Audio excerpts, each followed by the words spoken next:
Hey everyone, welcome back. I'm so incredibly glad you're here for today's explainer.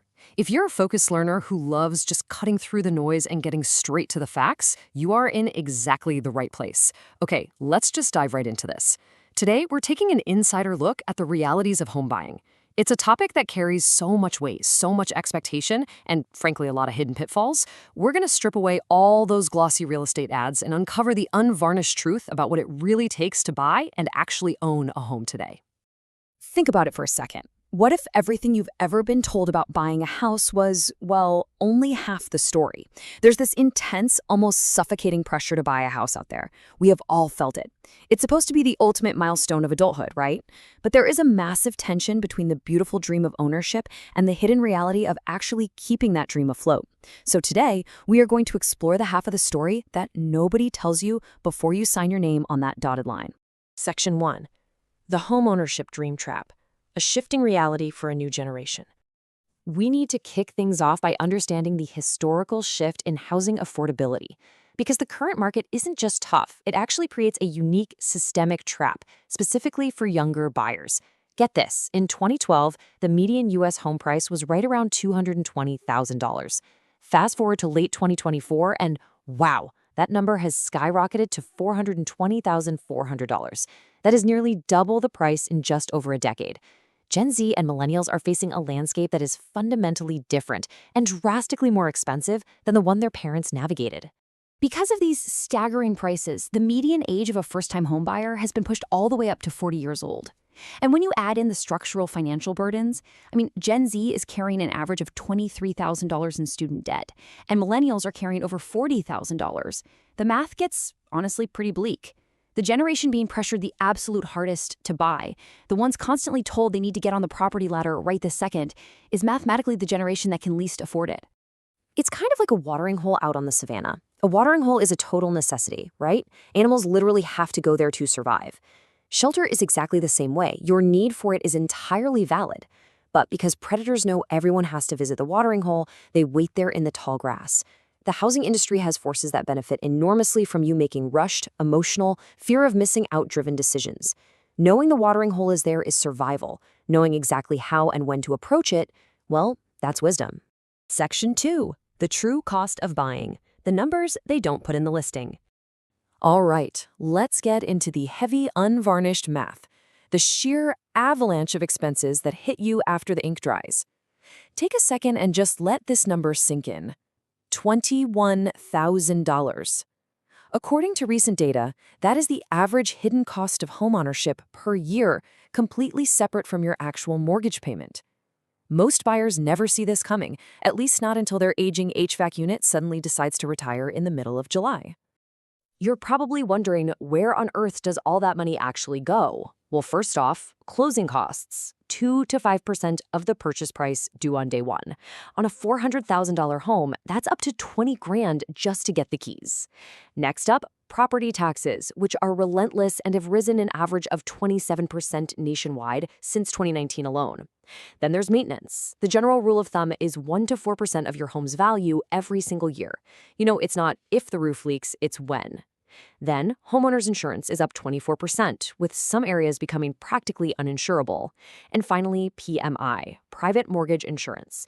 If you put down less than 20%, you pay an extra fee every single year just to protect the bank in case you default, which does absolutely nothing to build your own equity. So, when you tally all of that up, in year one alone, you might need somewhere between $35,000 and $40,000 above your down payment and mortgage just to survive. This is the brutal reality of the math that they conveniently leave out of the shiny real estate listings. Okay, I know it's super easy to panic when looking at those numbers. Take a breath. Remember this. The beaver builds when the water is right. The tortoise arrives when it arrives. The beaver doesn't rush, right? It tests the water flow. The tortoise moves only as fast as its preparation allows. Please, do not let socially engineered urgency dictate your timeline. The most dangerous thing you can do in the housing market is act on a timeline that was created for someone else's benefit. Section 3, the real money math, the bank's math versus your actual math. Let's dig into how loan approvals actually work in the real world, because there's a huge disconnect here. A bank looks at a loan amount and gives your mortgage payment. That is simply what they are willing to let you borrow. But your true affordability, that has to absorb the mortgage, plus the property taxes, the insurance premiums, the PMI, the maintenance reserve, and the utilities. Lenders will gladly tell you what you qualify for. They absolutely do not tell you what you can comfortably afford to live on without eating instant noodles every single night. Which actually brings us to the ant colony. Think about it. Ants never consume everything they gather, right? They build a buffer for winter. If you're buying a house, you need to be an ant. Your emergency buckets must be fully funded before you close. You need 3 to 6 months of liquid living expenses, plus your down payment, plus your closing costs, plus a dedicated repair reserve. If all of those buckets aren't full, you are essentially stepping into the winter without enough supplies. And all this leads us right into the ultimate debate, renting versus buying. People love to say, oh, renting is just throwing money away. Actually, scratch that. That is mathematically false in a lot of cases. Take the price to rent ratio. You just divide the home price by the annual rent of a similar place. If that number is over 20, renting is often the vastly superior financial move. If it's under 15, buying makes a lot of sense. Also, the break-even timeline for the massive upfront costs of buying is usually 5 to 7 years. So if you might move before then, renting provides some really powerful investment flexibility. Buying, on the other hand, offers forced savings and emotional stability.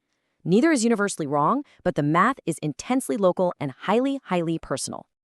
Section 4, Avoiding the Emotional Traps, where decisions go completely wrong. Okay, we've done the financial math. Now let's look at the psychology side of things.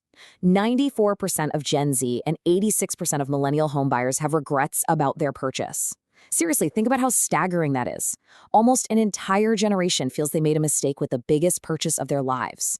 When you let FOMO drive the car, regret is almost always waiting at the destination. So how do we avoid falling into the same trap? First off, never fall for staging over structure. I mean, don't let vanilla-scented candles and fancy throw pillows blind you to foundation cracks. Second, never ever waive the $300 to $500 inspection just to win a bid. That is literal financial suicide. Third, watch out for the mortgage rate illusion. A 1% difference can mean $70,000 over the life of a loan, so please shop around. Fourth, don't buy to your maximum approval. Find a comfortable floor instead. And finally, don't ignore the neighborhood's trajectory. You can always change ugly kitchen cabinets, but you cannot change local school district trends or a flood map. I want you to try and visualize a bird landing on a branch. It doesn't just smash into it, right? It lands lightly, it tests the grip, it makes absolutely sure the wood will hold, and only then does it settle its full weight. As a buyer, you must test the deal. Walk the neighborhood at night, read the inspection thoroughly, check the flood zones, test the grip before you commit your full financial weight. Section 5, The Smart Buyer's Guide, a math-based survival guide for when you're truly ready. All right, here is your actionable playbook for when the financial conditions are finally right for you. Step 1, calculate the total monthly cost, not just the mortgage. Step 2, save the 3 buckets we talked about: down payment, closing costs, and emergency reserves. Step 3, get at least 3 mortgage quotes to make sure you aren't leaving tens of thousands of dollars on the table. Step 4, actively hunt for first-time buyer programs and grants.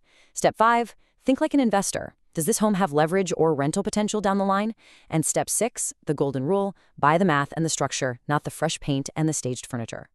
Ultimately, you want to act like the eagle. An eagle builds its nest on high ground, protected and strategic. It waits for the right financial conditions. The best real estate purchases are absolutely always made from a position of meticulous preparation and clear-eyed patience.